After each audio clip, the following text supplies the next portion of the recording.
Come see me in my saddle shop someday.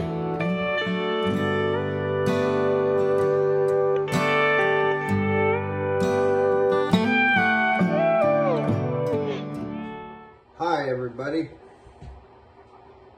Welcome to the old saddle shop.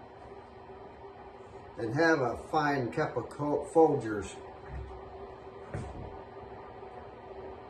with me.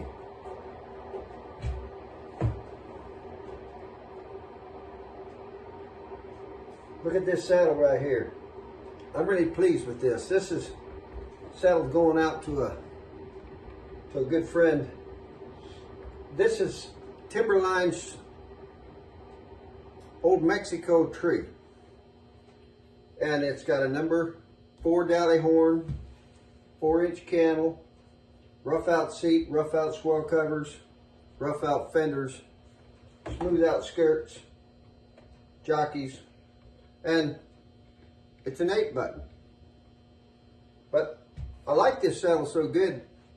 I'm thinking next time I build a saddle for myself, that might be the one I'll go for. I've been riding these Buckaroo saddles, these 3B Vasalias and Wades, but this is a sweet looking saddle. It's got a lot of balance and it's got good looking saddle, I think.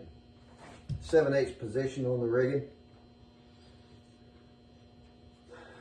Anyway, that ain't what I wanted to talk to you about today. It's raining again,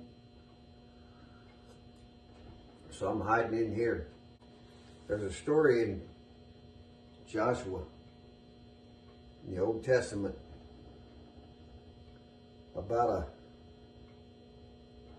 two spies that went to check out the city of the land of Canaan, but especially the city of Jericho, it says, because that was a big walled city. And it got found out that they were in the city, and so they shut the city gates, and everybody was looking for these two guys, and they're hiding. These two Israelites, they're hiding. You can imagine them running down the alleyways and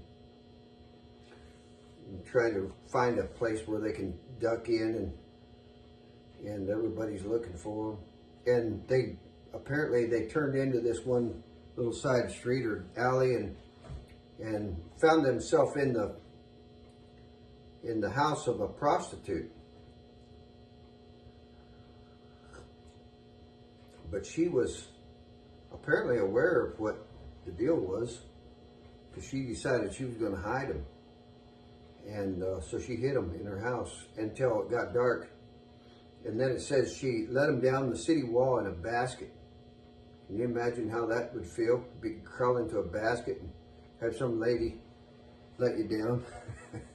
She must have had a galley around a big old post or something, I'm guessing.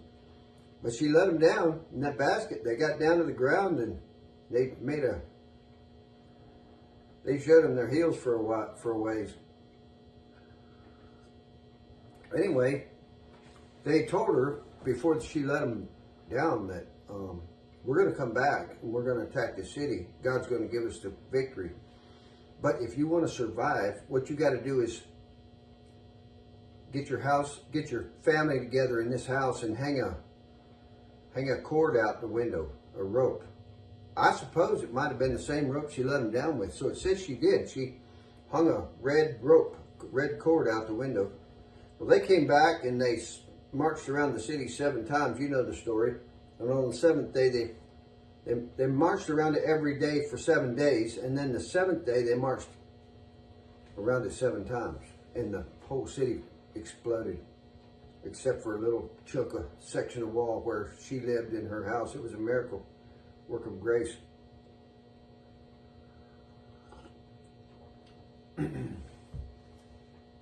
Amazing story. Now this lady that hid them 2 spies,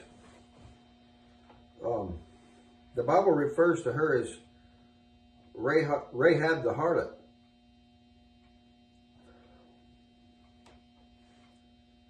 But here's the interesting thing about her. She must have been fairly young. You can only imagine, try to imagine her in your mind. But after she was delivered from this attack on the city, where no one else survived except her and her family, she went on to become one of the wives of one of the Israelites, and she was one of the mothers that is in the story and lineage of Jesus. Isn't that a neat idea? I like that. Makes me smile. What God chooses to use when he's working his amazing works. I had this lady, I heard her say the other day that she was just hanging by a thread. She's got several little children, and she's pregnant again, and life isn't that good for her right now, and she's just felt like she's hanging by a thread. Now we've all been there, haven't we, where we thought we were hanging by a thread.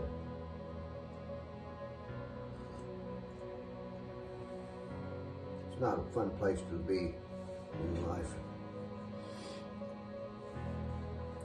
I had to think about that scarlet thread. That scarlet thread represents the blood that was put on the doorpost when the children of Israel left Egypt. Everybody's firstborn died except if you had that blood on the doorpost or not. just an act of obedience. It also represents the blood that ran down from the cross, Jesus' blood into the ground. It represents the blood of all the sacrifices, all the lambs that were sacrificed, all the way back to Abel. The sacrifice he was sacrificing when his brother Cain slew him, killed him. He killed him because he was jealous of God's favor. And I got to thinking about hanging by a thread. I was thinking about them two men, probably went down one at a time in that basket. That gal up above, sliding rope on that post. I don't know how she did it otherwise. You'd really feel like you were hanging by a thread, wouldn't you? And I got to thinking about hanging by a thread, and you know, hanging by a thread, we've all been there. But if it's that thread, it's enough. If it's that scarlet thread, that's all you need. I believe that we've all been there. We've all been hanging by a thread, and we found out that the thread was enough. If it's that thread, if it's the blood of Jesus that's still holding us,